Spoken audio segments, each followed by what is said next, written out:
Bonjour à tous. Eh bien, je tiens tout spécialement à remercier le Salon Quai du Polar pour ce prix Claude Mesplède dans sa première édition, qui a été remis à la correspondance de Jean-Patrick Manchette. Nous avons publié cela à la table ronde sous le titre Lettres du mauvais temps. C'est en compagnie de deux autres volumes, dont un de chroniques de jeux, qui sont des textes de Métal Hurlant qui n'avaient pas été réédités depuis les années 70. Je crois que le Salon Quai du Polar est à la fois pour moi un bon souvenir et aussi une manifestation très importante pour la découverte du roman noir par les lecteurs d'aujourd'hui. Pour moi, parce que j'étais présent lors de la première édition, où nous avions projeté le film Nada de Chabrol, qui est la meilleure adaptation d'un roman de mon père à l'écran. Nous avions présenté le film avec François Guérif, un très bon débat, enfin voilà, c'était un joli souvenir pour moi. Et j'étais donc impatient de retrouver le salon qui a beaucoup grandi depuis, je le sais, donc ce sera partie remise, ce sera j'espère pour l'année prochaine. En tous les cas, ça me fait plaisir que ce soit un prix de Quai du Polar, ça me fait plaisir que ce soit aussi le prix Claude Mesplède, parce que ça ce n'est pas rien, parce que Claude était l'ange tutélaire du roman noir en France depuis près de 40 ans, et que c'était aussi un homme formidable, un excellent ami pendant des années, avec qui nous avons beaucoup ri, beaucoup partagé de moments joyeux, de chansons, de rencontres, d'anecdotes. Voilà, il y a eu, grâce à Claude et Ida, énormément d'auteurs qui ont pu faire connaissance, qui ont pu confronter leurs points de vue, se découvrir les uns les autres. Ça a été vraiment un passeur de savoir extraordinaire, extrêmement important dans le monde du roman noir en France. Et que ce prix porte son nom, eh bien, me fait un immense plaisir. Pour ce qui est de la correspondance elle-même, maintenant, cet ensemble de lettres est assez passionnant, je crois, pour les passionnés, mais aussi pour les gens qui ont envie de découvrir ce qu'a été cette période du polar, de la fin du XXe siècle, parce qu'on y voit gravité des auteurs de toutes les nationalités, parce qu'on y voit gravité des personnages absolument exceptionnels comme Robin Cook ou Westlake, Signac, Elroy et d'autres. Bon, c'est assez merveilleux de lire les sentiments qui unissent finalement ces différents auteurs dans les lettres de Manchette, et je crois que mon père avait vraiment un plaisir à écrire ses lettres et que ça se sent, c'est-à-dire qu'on y retrouve la qualité d'écriture et son style qui nous ont voilà, toujours tellement plu dans ses romans, et bien là on le retrouve d'une manière plus intime, plus secrète parfois, plus humaine, qui vient contredire l'image de littérateur enfermé dans sa tour d'ivoire et en panne d'aspiration qui a été beaucoup donnée pendant quelques années. Maintenant, on n'en est plus du tout là, quoi. Là, on est vraiment dans un laboratoire d'écriture intime où on comprend, grâce à des lettres, comment il a écrit tel bouquin, pourquoi, de quelle manière, quelles sont les références, quels sont les emprunts stylistiques, quels sont les buts recherchés de chaque roman. Bon, voilà, ça, c'est des choses qui n'étaient même pas présentes dans son journal, qu'on avait édité en 2008 chez Gallimard. Donc, c'est un espèce de complément indispensable à tout ça, qui nous permet d'avoir finalement un portrait assez complet maintenant entre ses chroniques, ses romans, le journal, la correspondance, de vraiment toute sa trajectoire. Ce qui me semble important, c'est qu'il n'a pas disparu des étagères des librairies 25 ans après sa mort, qu'il est toujours lu, ses livres sont toujours édités, on le découvre, on le redécouvre. Bon, voilà, son importance a peut-être même grandi depuis 25 ans dans la scène littéraire française et internationale, puisqu'il est traduit, adapté, lu dans tous les pays. Je trouve ça assez merveilleux, parce que c'était le but que je poursuivais au départ, quand j'ai commencé tout ça, et je ne pensais pas que ça occuperait pendant ces 25 ans autant de place ni d'énergie dans ma vie. Mais maintenant, le fait de voir un prix comme celui-ci récompenser un des livres dont je me suis occupé me donne finalement non seulement satisfaction, mais un peu la validation de tous ces efforts, parce que je me dis que ça a contribué à ce qu'ils ne disparaissent pas, et que c'était vraiment ce que je voulais. Voilà, donc je ne peux que remercier encore une fois Quai du Polar pour ce prix Claude Mesplède, et je vous dis à tous à l'année prochaine, j'espère. Bonjour, le festival Quai du Polar a souhaité créer pour son édition qui devait avoir lieu au mois d'avril 2020 un nouveau prix parmi son académie de prix consacrée au polar, un prix un peu spécial qui concerne l'ensemble des ouvrages ou des créations de non-fiction, c'est-à-dire qui ne relèvent pas de la création romanesque ou littéraire, de ces écrivains, de ces aventures. Ce prix, nous avons voulu le créer en rendant hommage à un homme qui a beaucoup compté dans l'histoire du festival et qui a beaucoup compté, je crois, pour le polar français et le polar international. Il s'agit de Claude Mesplède, qui a disparu au mois de décembre 2018 et qui a été quelqu'un de très important parce qu'il a été un immense amateur, un critique, un éditeur, un passeur, un organisateur de festival de polar tout au long de sa vie. Il est aussi l'auteur parmi beaucoup de textes dans les revues et les maisons d'édition d'une grande encyclopédie des littératures policières mondiales qui a compté pour tous les amateurs du genre. Et c'est un homme qui a accompagné le festival dès avant sa naissance, dès sa conception, pour nous aider à convaincre l'ensemble des gens qu'il fallait convaincre pour lancer un nouveau festival à Lyon, et qui nous a accompagnés fidèlement tout au long de notre développement, donc depuis plus de 15 ans, en se penchant sur notre perso, mais aussi en nous mettant en contact avec le monde du polar mondial, avec une générosité que tous ceux qui l'ont connu regrettent immensément aujourd'hui. C'était quelqu'un de très passionné, de très connaisseur, très généreux. Nous avons voulu, à la suite de son décès, lui rendre un hommage permanent. Il a été pour nous aussi le président unique du prix des lecteurs, qui est du polar 20 minutes. Donc, il a connu l'ensemble des éléments de notre festival. On a donc souhaité que ce prix porte son nom, pour que son nom ne disparaisse pas de l'affiche, mais plus profondément pour essayer de modestement prolonger ce qui a été la passion de sa vie, c'est-à-dire transmettre la connaissance et le goût des littératures policières au plus grand nombre. C'est la raison pour laquelle nous avons créé ce prix qui est du polar Claude Mesplède de non-fiction autour des littératures policières. Vous le savez, l'édition Quai du Polar n'a pas pu avoir lieu, mais nous avons néanmoins voulu récompenser un premier ouvrage. Celui-ci s'est imposé très très vite à notre esprit dans l'association. Il s'agit d'un ouvrage événement pour tous les amateurs du genre. C'est l'édition des Lettres du mauvais temps, la correspondance de Jean-Patrick Manchette de 1977 à 1995. Plus de 200 lettres, je crois, qui sont réunies. À cette occasion, nous avons invité à une conversation des éditeurs de cet ouvrage. Je crois qu'ils sont 4 au total, pour discuter un peu avec nous de ce livre et de Jean-Patrick Manchette. Donc, nous sommes avec Nicolas Leflaec, en haut à gauche sur l'écran, qui est enseignant-chercheur, qui prépare une thèse, je crois, sur Jean-Patrick Manchette, qui a co-dirigé déjà un ouvrage en 2017, je crois, sur l'œuvre de Jean-Patrick Manchette. Et nous accueillons également Jeanne Billon, qui est éditrice aux éditions Rivage Noir et une figure du polar en France pour tous ceux qui connaissent. Voilà, on a une conversation libre tous les deux pour présenter cet ouvrage. Peut-être, Nicolas, peux-tu commencer par peut-être resituer un tout petit peu ce que représente Jean-Patrick Manchette pour le polar et pour la littérature en général? Oui, alors donc Jean-Patrick Manchette, c'est un auteur qui est né en 1942 et qui, disons, dans les années 70, entre 71 et 1982, a vraiment marqué la série noire en particulier, puis le monde du polar en général, grâce à une dizaine de romans. Ça a commencé avec l'affaire Ngoustro en 1971 et ça s'est achevé avec la position de tireur couché en 1982 à la série noire. Et donc ces 10 romans-là, en 10 ans, ont suffi pour donner à Jean-Patrick Manchette une position incontournable à l'intérieur du champ du polar. Dans les années qui suivent, à partir de 1982, il y a eu un retrait, disons, qui a amené Jean-Patrick Manchette à ne plus publier le roman. Néanmoins, comme la correspondance le prouve notamment, il a beaucoup écrit, on reviendra là-dessus. Il a également beaucoup travaillé sur d'autres projets et puis également il a traduit. Et à la fin de sa vie, dans les dernières années de sa vie, il a trouvé finalement une nouvelle direction, une nouvelle voie à emprunter avec un grand cycle de romans qu'il préparait. Et le premier tome de ce cycle a été publié aux éditions Rivage d'abord. La princesse du sang sous une forme inachevée. Alors, la particularité de Manchette, c'est aussi que donc 25 ans après sa disparition, en 1995, on continue à beaucoup parler de lui. Il continue à être publié. Il est adapté aussi à un grand nombre de publications variées. Donc là, dans cette année, il y a un bel ensemble avec la correspondance, des chroniques de jeux, des chroniques de cinéma qui ressortent. L'affaire Ngoustro également, qui est republiée par la série noire en grand format en juillet.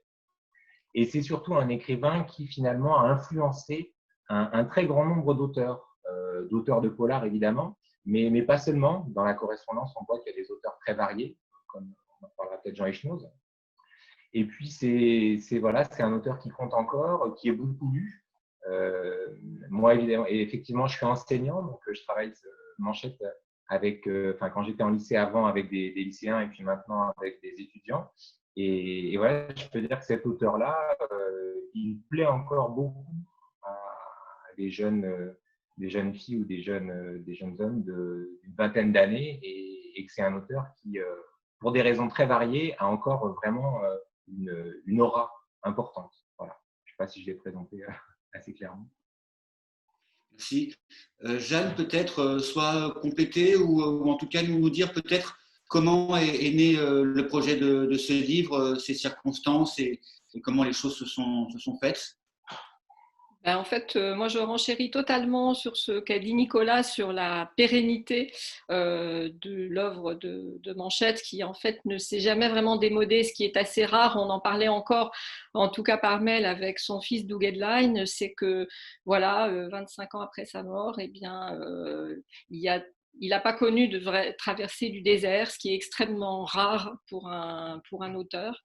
Et voilà, à titre anecdotique, comme Nicolas parlait de ses étudiants, moi je peux parler de jeunes stagiaires des métiers du livre que j'accueille, et à 2 reprises au moins dans les entretiens, on m'a cité comme auteur de référence ou de chevet ou auteur découvert avec plaisir, Jean-Patrick Manchette. Je ne m'y attendais pas et je dois dire que voilà, ça fait extrêmement plaisir de voir que bah oui, Manchette est toujours d'actualité pour des jeunes gens, voilà, puisque en tout cas moi je ne suis plus une jeune personne. Mais comment est né ce projet? Ben en fait, ce projet est né grâce à Nicolas Le Flaec et à Gilles Magnon, qui ont été les maîtres d'œuvre d'un colloque. Tu faisais allusion, François, à ce livre co-dirigé par Jean-Patrick Manchette et La raison d'écrire, paru aux éditions Anacarsis, il faut le répéter, qui était non pas les actes de ce colloque, mais qui était davantage une sorte j'allais dire, de livre ouvert. Et Gilles et Nicolas ont non seulement demandé aux participants du colloque d'écrire quelque chose à partir de leur communication, mais ils ont demandé à d'autres gens, à de simples participants, dont j'étais, voilà, d'écrire aussi autour de Manchette. Et avec François Guérif, qui avait publié déjà quelques lettres de Jean-Patrick Manchette dans la revue Polar, on s'est dit que ce serait une bonne idée donc d'écrire quelque chose autour de la correspondance de Manchette, des lettres en tout cas dont nous disposions à l'époque. Et c'est donc ce qu'on a fait. Et on y a pris beaucoup de plaisir et d'intérêt. Et de fil en aiguille, en demandant à Doug Edline des informations, des lettres supplémentaires, etc. On a tourné autour de la publication finalement de cette correspondance, qui était un projet que Doug avait depuis un petit moment, puis qu'il avait mis un peu de côté parce qu'il s'était aussi beaucoup consacré à d'autres choses, entre autres des adaptations en bande dessinée avec Max Cabane des œuvres de son père. Et puis voilà, un jour on s'est réunis avec Nicolas, et Doug nous a apporté une pile assez conséquente de chemises cartonnées qui contenaient tous les doubles des lettres. Voilà, et ça nous a évidemment, on était voilà, on était excités comme des enfants à la perspective de lire voilà, ces 200 lettres et quelques. Et puis c'est comme ça que tout a commencé et qu'on a travaillé ensemble, et que ça a été à peu près 1 an et demi de compagnonnage avec Manchette, et on a eu l'impression de vivre avec lui. Enfin, Nicolas vivait déjà avec lui pour les besoins de sa thèse, mais voilà, moi ça a été formidable de participer à cette aventure. Voilà comment c'est né, je crois. Nicolas, il s'agit d'une correspondance, disons, professionnelle. Enfin, il s'adresse à des confrères auteurs, traducteurs, enfin les gens du livre. Qu'est-ce que représente cette somme de lettres qui sont sur une période donnée, un corpus donné? Enfin, quelle est la cohérence de l'ensemble et voilà, à quoi correspond cette correspondance-là? Alors, bon, disons chronologiquement, déjà elle fait suite au journal finalement qui a été publié aussi chez Gallimard. Elle en prend le relais en quelque sorte. Et chronologiquement, elle couvre une grande partie de la vie de Manchette qui est finalement assez méconnue et qui a donné lieu à un certain nombre d'hypothèses, même parfois. C'est une période un petit peu difficile. C'est aussi, alors le titre est une référence à son cycle inachevé, donc romanesque, Les gens du mauvais temps, mais aussi à la période un petit peu trouble qu'il traverse et dans laquelle, pour un certain nombre de raisons, ça peut tanguer un petit peu. Et voilà, le livre apporte, Manchette apporte lui-même finalement un éclairage sur cette période-là. Donc il me semble que déjà ça donne un petit peu sa cohérence au livre. Après, la cohérence déjà, elle vient de moins en moins de personnes en doute, disons, et je ne suis pas le seul à en être convaincu, mais la correspondance montre que c'est voilà, c'est l'un de nos grands écrivains du XXe siècle. C'est aussi simple que ça. Les lettres sont magnifiquement écrites. Jeanne l'a dit quand on a reçu les doubles des lettres avec une grande émotion et beaucoup d'excitation. Moi, j'ai été frappé par, je m'y attendais, mais quand même par la qualité des lettres, par leur écriture, par leur netteté, déjà même visuellement. Il n'y a pas de rature, enfin, c'est souvent tapé à la machine. Et c'est admirablement bien écrit, quoi, il faut le dire. Ce sont les lettres, alors les lettres effectivement adressées à des écrivains, mais ce sont les lettres d'un écrivain et d'un grand écrivain qui est capable de passer d'un ton à un autre, d'être des fois extrêmement chaleureux, d'être des fois un petit peu plus grinçant, d'être parfois très sérieux, d'être dans l'analyse intellectuelle, de passer à l'autodérision, d'être parfois extrêmement drôle. Il faut le dire, il y a des lettres hilarantes. Et en ce moment, par exemple, on a quand même pas mal besoin de rire, donc rien que pour ça, le livre, le livre vaut la peine. Donc voilà, la langue de Manchette, vraiment, lui donne sa cohérence à cet ouvrage. Je ne sais pas si j'ai répondu à la question. Jeanne, peut-être tu veux dire un mot sur le contenu de ce qu'on trouve dans cette correspondance en termes de sujets abordés, qu'est-ce qui va peut-être surpris plus que d'autres, enfin voilà, à quoi ça correspond pour toi ce volume? Oui, oui, bah moi, une fois de plus, je souscris absolument évidemment à ce que dit Nicolas. Je trouve que, évidemment, comme tout ce qu'écrit Manchette, ce qui donne sa cohérence, c'est évidemment son style. Ce qui donne aussi la grande valeur à cette correspondance, c'est évidemment son style. Je dirais que ce qui lui donne aussi sa cohérence, voilà, de 77 à 95, c'est que ça déroule l'histoire d'une vie.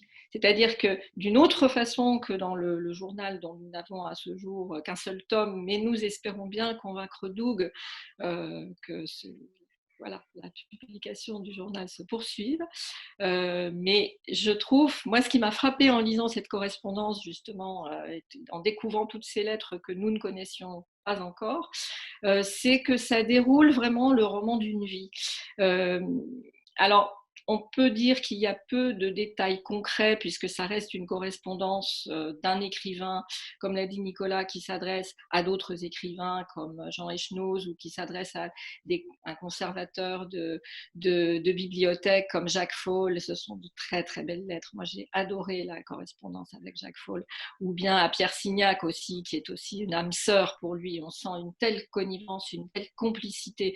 Moi, j'ai trouvé ces échanges avec Pierre Signac complètement bouleversants et en même temps, ce sont de telles leçons d'écriture, ce sont deux maîtres du roman noir qui s'entendent, même quand ils ne sont pas d'accord. Et ça, c'est absolument formidable. Mais il y a aussi des lettres à des amis personnels, comme Michel Canseil, par exemple, qui était un ami très, très proche de Manchette, où il y a une vraie intimité. Il y a toutes les lettres aussi qu'il écrit. Moi, je me suis plus intéressée dans le travail à cette partie-là, c'est-à-dire les lettres qu'il écrit aux auteurs étrangers qu'il traduit.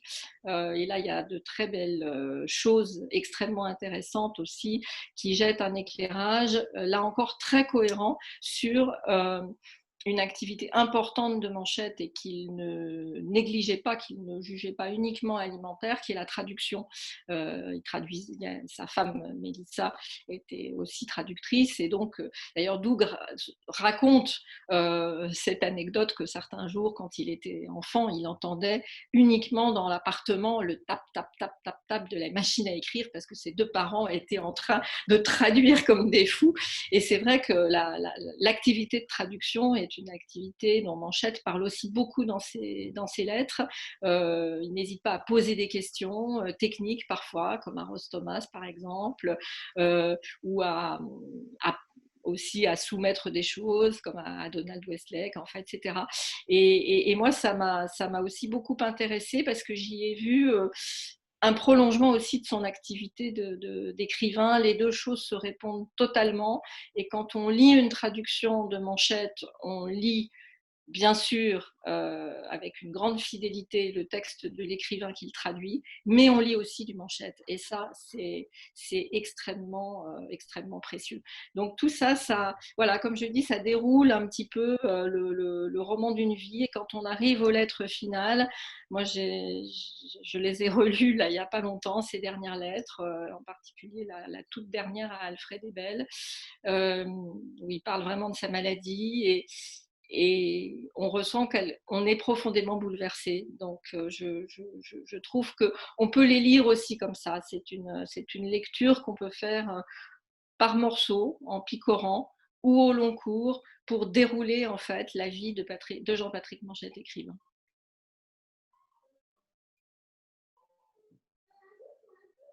Et je ne sais pas si, parce que effectivement, on a dit que ça s'adressait à pas mal d'écrivains, et Jeanne a raison de citer un certain nombre de correspondants qui ne sont pas finalement écrivains, comme Jacques Faul par exemple, parce que l'une des particularités de la correspondance aussi, c'est que Manchette, on le voit, prend beaucoup de soin et d'attention à répondre à des lecteurs finalement. Il répond même parfois avec presque encore plus de générosité finalement à des gens qui sont des anonymes, qui le contactent, le plus souvent pour témoigner leur admiration, mais parfois même pour faire des critiques. Et puis, il répond avec honnêteté et puis aussi parfois avec un grand luxe de détails. Et Jeanne a raison également d'évoquer la fin de la correspondance qui est très touchante, très émouvante. Et ça me donne l'occasion de dire aussi que c'est vraiment un livre, à mon sens, qui peut plaire évidemment à des gens qui connaissent Manchette. Et j'ai envie de dire, c'est même indispensable pour eux, mais même à des gens qui ne le connaissent pas encore, parce que effectivement, c'est la vie d'un homme, quoi, et ça rend cette correspondance très touchante. Et je pense qu'aussi ça va compléter un petit peu l'image qu'on peut avoir dans la réception de Jean-Patrick Manchette, en ajoutant quelques petites choses intéressantes sur l'homme de ce point de vue. La préface aussi, la belle préface de Richard Morgiev donne finalement le ton de tout le livre. Et la dernière lettre aussi, qui n'est pas la dernière lettre chronologique, mais qui est la lettre qu'on a choisie, c'est quasiment l'une des dernières lettres. C'est une lettre écrite à des élèves de terminale, et elle est absolument magnifique. C'est pour ça qu'on a choisi de la placer en guise d'épilogue, finalement, comme vous verrez si vous lisez ces belles lettres.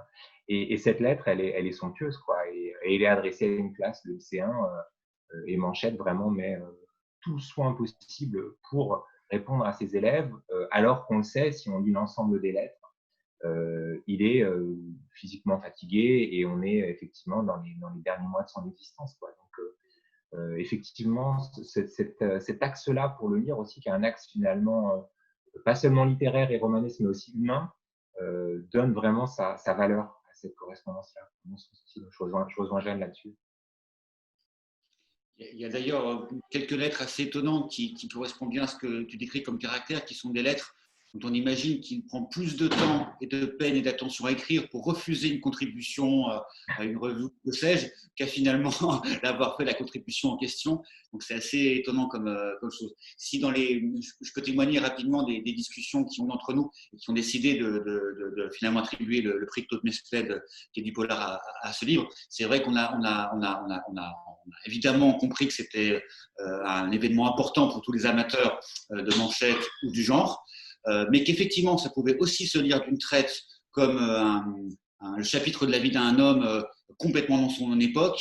Et puis, on a été peut-être plus surpris par le caractère ça peut paraître banal de le dire, mais très actuel des choses. C'est-à-dire que, évidemment, dans le contexte où nous l'avons lu et où les gens auront à le lire, puisque cette conversation a lieu le jour où le livre arrive enfin en librairie après plusieurs mois de retard, c'est que la longue période agoraphobe qui le tienne chez lui fait résonance évidemment avec le confinement qu'on a tous vécu, je crois, même si c'est sur un format beaucoup plus court et comment dire, non maladif, mais c'est quand même un aspect de sa personnalité et de son environnement qui est très frappant. Il y a aussi le caractère très franc, très direct, très honnête de son rapport au commerce de la littérature, c'est-à-dire comment il est rémunéré, comment ça fonctionne, qui paye quoi, qui offre quoi, dans un rapport comme très marxiste finalement de sa vision du monde. S'il n'est pas réductible à aucune étiquette, on peut dire quand même, je crois qu'il était marxiste, je crois qu'il dit qu'il est hyper marxiste, post-situationniste, choses comme ça, donc il est très politisé, et donc finit par construire, à notre sens, une réflexion très actuelle sur ce qu'est la culture au sein d'une ensemble plus large qui est le divertissement, qui est aussi le commerce de l'attention, des médias, et donc du statut de l'artiste dans ce système-là, d'un point de vue, oui, encore une fois, économique, très simple. Il y a vraiment une réflexion sur ce qu'est la culture dans la société, d'un point de vue politique, de la place de chacun des acteurs. Là, c'est les éditeurs, les traducteurs, les organisateurs de festivals.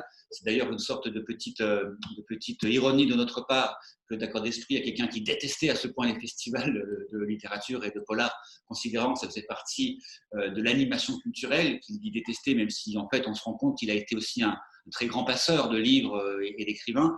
Donc c'est vrai que c'est pour nous tout ça qui a formé une grande surprise dans cet artifice d'intelligence critique et de générosité. Oui, non, c'est tout à fait, tout à fait juste. Enfin, je ne sais pas si Nicolas veut intervenir là-dessus. Ça d'ailleurs fait partie cette histoire de son rapport à j'allais dire, à la littérature et au métier d'écrivain. Ça a fait partie d'ailleurs des thèmes qui ont été abordés dans ce fameux livre auquel je faisais allusion, Jean-Patrick Manchette et la raison d'écrire, où il y a toujours eu une dichotomie chez lui et qu'il a essayé de réconcilier entre l'art et l'artisanat. Bon, ça nous emmènerait peut-être un peu loin là dans l'espace d'une conversation limitée que d'en parler, mais c'est vrai que je crois que c'est assez central.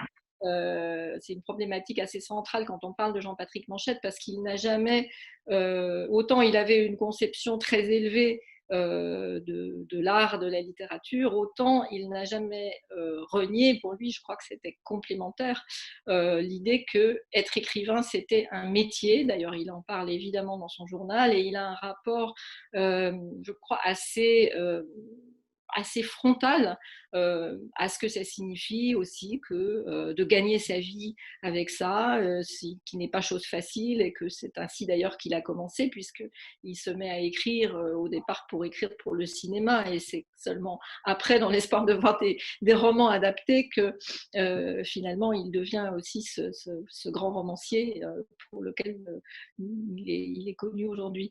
Donc je crois que la question encore une fois de l'écrivain qui affine ses outils, qui cherche une méthode, quand après qu'il a refermé, on va dire, ce cycle avec la position du terreur couché, qu'il cherche autre chose et qu'il met tout ce temps à le trouver, ce qui n'est pas une panne d'écriture. Je crois qu'on y reviendra évidemment. Je crois que Nicolas et moi avons souvent eu cette discussion sur voilà, la fausse panne d'inspiration de Manchette, qui évidemment, il n'a jamais cessé d'écrire. Il cherchait seulement, effectivement, la bonne voie, les bons outils. Et étonnamment, c'est un festival qui lui a peut-être apporté la réponse, puisque c'est quand il rencontre Ross Thomas, je crois l'un des rares festivals, Nicolas saura certainement me corriger, auquel il a participé. Il rencontre Ross Thomas, qui écrit donc ces romans qui sont un peu des romans d'espionnage, mais quand même un peu atypiques, et ça lui ouvre une porte par rapport à ce qu'il souhaite faire et de ce qui va devenir la princesse du sang, malheureusement inachevée. Non, oui, c'est ça. Il y a chez lui des thèmes qui reviennent souvent, la crainte de la récupération, enfin, de l'inévitable récupération du polar en particulier, puis de la culture en général.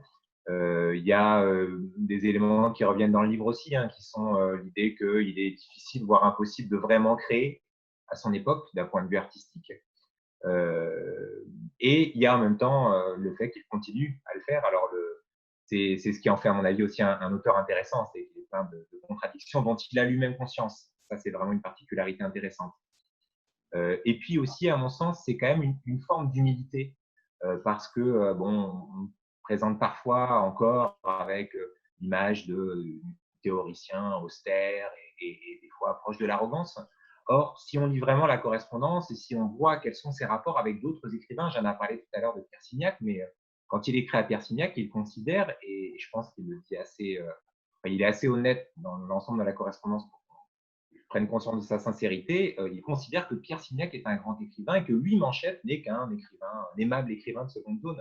Bon, ce dont évidemment on peut largement douter, mais il est sincère. Et puis quand on voit comment il s'exprime avec Donald Westlake, par exemple, enfin, ce genre de choses-là, il y a une forme d'humilité aussi dans cette position-là, qui est de dire je ne fais que ça, mais je le fais aussi bien que possible et avec le plus d'exigence possible. Et cette exigence-là, elle est dans ses romans, elle est dans ses traductions. On voit bien le soin qu'il accorde. De ce point de vue-là, c'est passionnant. Elle est aussi dans ses rapports avec les autres, parce qu'il y a une lettre absolument terrible qu'il écrit à ses traductrices espagnoles et il est très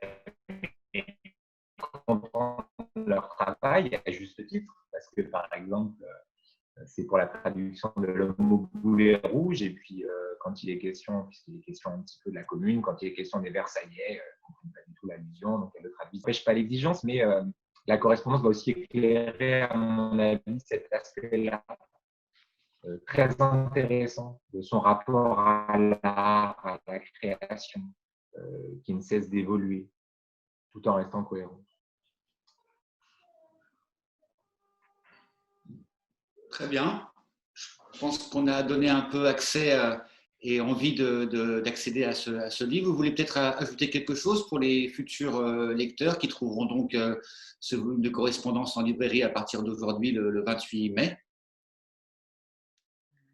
Non, déjà remercier Quai du Polar pour ce bel hommage, d'abord à Claude Mesplède et puis ensuite à la correspondance. Et puis non, dire en plus, on ne l'a pas dit, mais que c'est quelqu'un d'extrêmement cultivé et généreux par rapport à ses références culturelles, donc les lettres sont truffées de références à des films, à des livres, et de ce point de vue-là, elles sont aussi précieuses parce qu'elles donnent envie de lire, elles donnent envie de voir des films qu'on a déjà vus, qu'on n'a pas encore vus, les revoir. Donc c'est aussi l'un des intérêts de ce livre-là, de faire le pont vers des auteurs de polar, mais pas seulement, des films noirs, mais pas seulement non plus. Voilà. C'est aussi ce qui en fait une œuvre intéressante.